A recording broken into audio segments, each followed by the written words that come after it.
Howdy ho, everybody. I am Donut, and I'm here with... Thermites. I've seen South Park up to season 20-something. I'm watching Blinds. This is, of course, a Black Lives Matter, All Cops Are Bastards, and trans rights supporting channel. You better be supporting that shit too, or you can get the fuck off the channel. This is season 5, episode... third to the last one. I don't know what number it is. Hold on, I'll get it. 12. Here comes the neighborhood. Any predictions? I have no idea. I mean, Neighborhood makes me think of Mr. Rogers. So it could be a Mr. Rogers parody, but like, not in terms of fame. I can't come up with an actual gimmick. Okay. Alright, if you want to get the full length, check it out on Patreon below for $4 a month.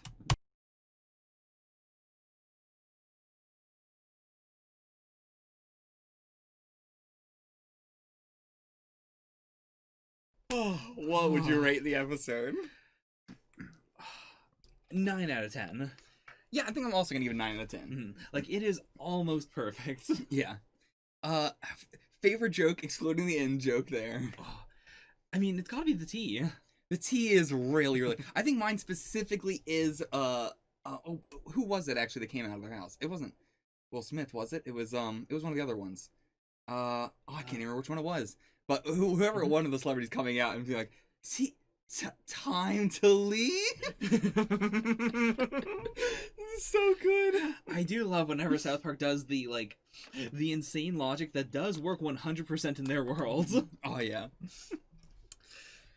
So many, great, puns, I guess. Not like puns, but just, what would you call it? Just wordplay, I guess. Yeah.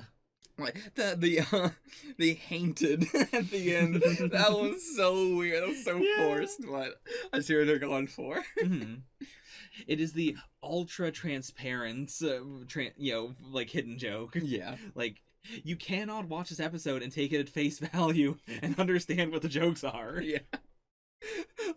How do you feel about this episode being the introduction of, being the introduction of Token, bring him more into the cast? I thought it was really perfect. Because, we've seen him a little bit before. It was established he was rich, but, I think this really it gave him more of a gag. Yeah, because in the Cartman Silly Hate Crime, that one, Token was the central character of it, but he didn't have a lot of time in the episode. He was bookending the episode, but he was not in the middle at all. Yeah. Whereas this whole episode was entirely focused on him to the point where Kenny dies off camera because we're not with the boys at all. Yeah. How did you feel about that? This is an episode where we didn't really spend time with the boys. It wasn't an episode devoid of the boys, like that one Starved Marvin episode or anything. But how do you feel? Or not Starved Marvin. I was thinking of Terrence and Phillip and Pip. Oh, right. The episodes where they weren't in them. But yeah, I think it worked really well. The cast of South Park is now strong enough that I don't really need to see the boys at all. Yeah. As long as the episode is good, I guess. Yeah. I feel this was one of the first episodes that was very heavy on, Token being a central character, and then also just the townspeople as a central character. Yeah. Whereas, I feel like a lot of times we do that, it has been...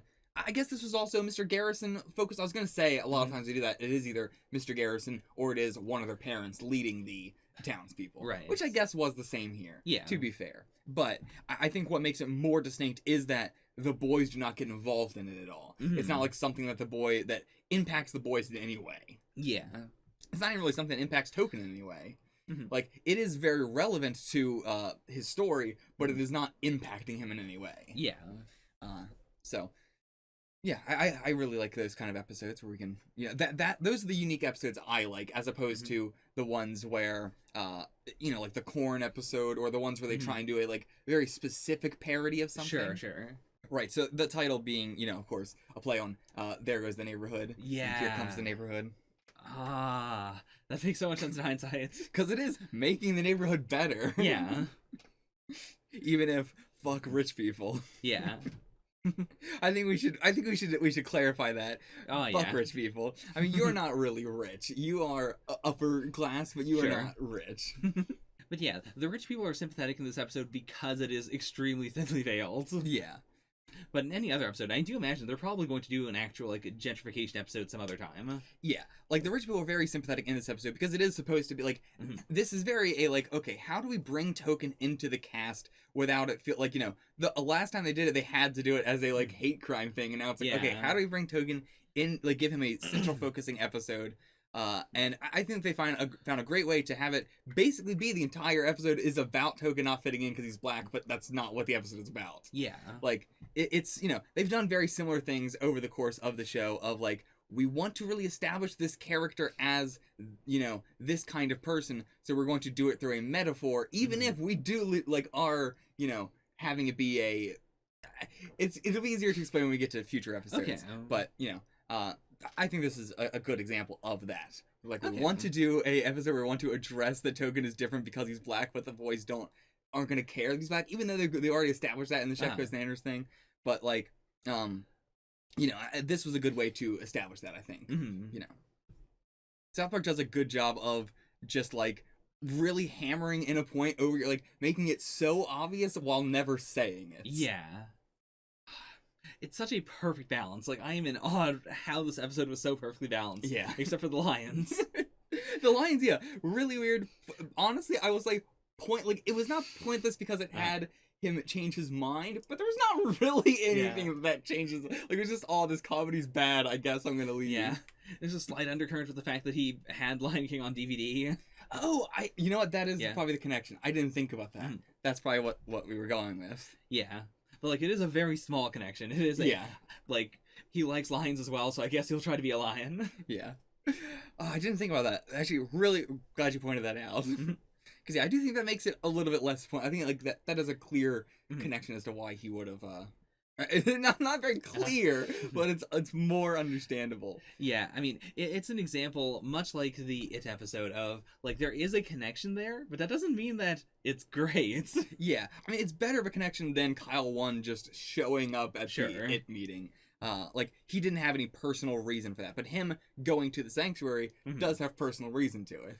Yeah, and it does make sense, sort of a three beats of... He tried to be with the poor kids, didn't work. He tried to be with the rich kids, it didn't work. Now he's gonna try and be with lions. Yeah.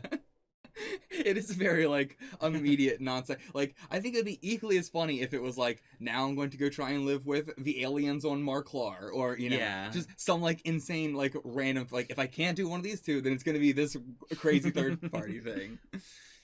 Which is a great, like, that is a very real life, like, thing that everybody does, though. Like, well, if I can't have it this way or this way, then I'm just gonna do this extreme thing. Yeah.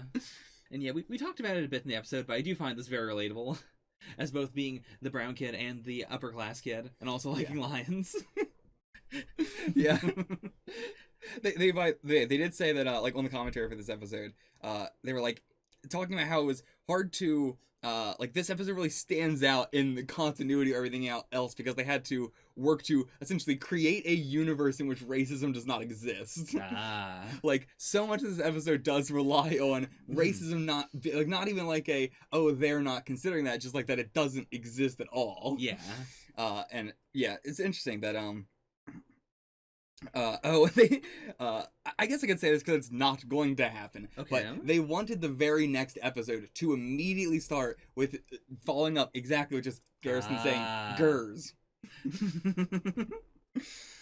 Which I do think would have been a good joke, but it wouldn't have made any sense. Like, it would be, especially at this time where you're having to, if you missed this episode as it aired, there's a high chance that you're not gonna, have seen this episode immediately following each other. So, yeah, I can see why they wouldn't want to do that. It's a hard joke to pull off. That's a good point, actually. This episode does establish that Token now lives inside South Park, so he must have moved.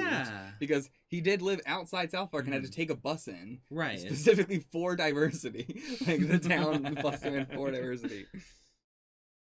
But, it is interesting now that they moved to a poorer town. I mean, it seems like you can just say you want a house built in South Park, and they'll build it for you before you even check out the park. Like, before you even check out the town. That's true, yeah. They don't care at all. Also, for some reason, Token's song, If I Can't Be Poor, is auto-tuned on Hulu and Netflix, but only those two. It's not ever auto-tuned in re-syndication. It's not auto-tuned on Comedy Central. Not on DVDs. Just on Hulu and Netflix. That's so specific. Yeah. don't know why. He doesn't sound bad in it. No, he sounds good. I Oh. really like Token's voice, by the way. Yeah. His voice actor, really good job. Hmm. Like, I don't know how old he is, but all of, like, I feel like all the kids feel like an adult with their voice pitched, Yeah. like, pitched up. Like, you can kind of tell. Token's the only one where I feel like I can't tell. Mhm. Like, his just sounds natural. Snoop Dogg calls Will Smith William, but Will Smith's first name is actually Williard, not William. Oh. Interesting fact. Somehow I feel like Matt and Trey didn't really do a lot of research into Will Smith for this one. No, I feel like they didn't do a lot of research into any of that shit. Really seemed to be very surface level. Because, by the way, in the year of our Lord 2020, it feels really weird to see a Jaden Smith parody that is just like generic, oh, he's a rich kid, as opposed to the way Jaden Smith is. Yeah, but I mean, I don't think Jaden Smith would have been Jaden Smith this time. Like, he would have been too young to have been, like, on Twitter or anything. True. So I doubt anybody knew what he was like. Hmm. I mean, oh boy, yeah, they didn't do any research at all. Mhm. I didn't even think about it, but yeah, Jaden is older than Willow, and they made Willow the younger daughter. Oh, yeah. They didn't do any research at all. So, how do you think Kenny died this episode? I mean, there's no, like, I'm not looking at trivia of, like, how he did die, but, like, what Okay. is your guess? I'm curious. You know, he died off camera, he was being pulled on, like, a sled, and, He had big holes in him. yeah. My two guesses are A, the boys, after doing the ball kicking thing, were like, oh, polo sounds actually kind of cool, let's try it. And they beat him to death with, like, polo balls. Or alternatively, they heard Token saying he wanted to do a snowball fight, and they were like, okay, let's do a snowball fight. That's good. I see. I was thinking they were grouped up with other boys that they weren't with when we last saw them. Okay. So, and they were carrying Kenny around on a sled. So I have to assume that they would not carry Kenny's corpse around on the sled if it was not already on the sled. Ah. They just leave Kenny wherever he They do. dies. So I'm guessing it has to be they grouped up with the boys to go sledding. But yeah, I don't know how he would have gotten the holes in him. Maybe it's just the rats have already gotten to him. But yeah. Anything else you have to say about, like... Well, actually, there's probably a lot to say for this episode. Let me go through the episode. Oh, yeah, please. Actually, like, the whole, like, bar scene where they go in to you know, drink the cheaper beer, and when they go into, like, the supermarket to drink, or to buy Token the poor people clothes and all Yeah. that, like, that is definitely something that really bothers me so much. When Okay. it's someone who is, like, my grandmother, who is extremely, extremely rich, Mhm. very, very, very rich, and she will do that sort of stuff all the time, where it's like, oh, we're gonna go buy our clothes at this extremely cheap place, not because, you know, we're trying to save money, but because, like, I want the poor people clothes. Like, I don't want to be Ah. discriminated against while we're on our extremely expensive vacation in Hawaii. Right. I want to look like I am a poor person. I just washed up on the beach here. I'm like, oh, I guess I'm in Hawaii now. And yeah, that sort of stuff bothers me. So, like, they do that stuff constantly, all the Oh, time. yeah. But, like, let's go eat at this extremely fancy, rich restaurant, and then we're going to immediately go get, like, a snack at this poor people place because we want to experience the poor people place. Oh, boy. But we don't want to actually eat there. Yeah, I've had that problem on vacation many times when my parents have been like, or my dad specifically has been like, oh, let's go to the poor part of this place. Like, let's not stay on the resort. So Yeah. you can experience the poor life. And it's like, well, that's not it, because I'm still on vacation at a Yeah. resort. Like, this feels very exploitative. Yeah, it's very messed up. Like, if you're doing it to save money, that's one thing. Sure. But yeah, doing it to experience the poor culture is so messed up. So yeah, that's really the only thing I wanted to say, though, about, like, you know, there's not really anything specific I have to say about rich people. Rich people are disgusting in general. Yeah. Like, I do find it hilarious, the song of, like, you know, if I can't be poor. But, like, to be fair, he is, like, a kid, so it is more, like, I like that as a concept. It is just a Yeah. funny, you know, verbiage of why can't I be poor? But it is, like, a thing, you know, that kids have to go through of being with, like, rich, you know, parents, and you can't help that. Like, Right. you can't do anything about having rich parents. And I didn't mean you. I mean, like, in general, the royal you. But yeah, you know, it is kind of messed up. There's not really anything you can do about it. Yeah, like, it is very tricky navigating social stuff as a kid as you get older and you realize like, oh, it's important that like I have money and this person doesn't, or that I am of a different race or whatever. Yeah. Because when you are a kid, you do tend to be more blind to that. Yeah. And then when it occurs to you, it's like, well, it shouldn't be a thing, but it is a thing, and I can't just act like it's not a thing. Yeah, you can't just like pretend it doesn't exist. Yeah, you can't be colorblind. And you know, even as a kid, you have some level of responsibility in yourself of like, you know, Token doing all this stuff with, you know, his dad's color printer and the laptop and his projector and all this stuff that all the other kids don't have, so he's getting a better grade. But, you know, he could also be like, hey, if you want to use my dad's color printer, then, you know, you can.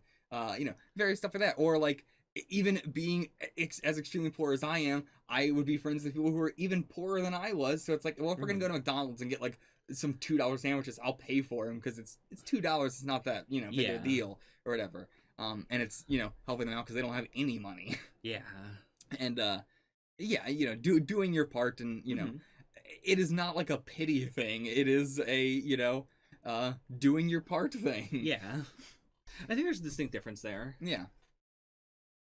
I used to hate it all the time because my other grandmother, who is not rich, but is definitely a lot more like upper class, like about you guys. Okay. And, you know, she used to give me all the time about, you know, spending money on my friends, or like, oh, if you're going to the movie theaters, you can't pay for your friends or whatever. But it's like, I know what, you know, like, I'm going to pay for this friend and that friend, but I'm not going to pay for this friend because he is way more rich than I am. Yeah. Or, you know, half the time it's like, well, if he's there, he's probably going to be paying for all of us anyway, so I don't even have to worry about it. Or like I'll pay for the food. A lot of times it was I'll pay for food, and this other friend who was also like about as well off as I was, which is not much, but better than, you know, sharing an apartment building or sharing an apartment room with somebody you don't know, you know, levels of poor. Right. And having bed bugs and being able to do nothing about it except, I guess I just live with bed bugs now. You know, when you're that level of poor, it's understandable to be like, I'll pay for the drinks, I'll pay for the food, this guy will pay for the movies, and then we can all hang out and enjoy this together. Yeah. Rather than like, okay, well, I don't want to feel too rich, so let's all find something that we can do together that we half enjoy. So, yeah, I guess that's all I really had to say about like the rich people aspect of this. Yeah. I've been a little quiet, but I do want to 100% agree with you. Yeah. Anything else before we move on to the next thing? Nah,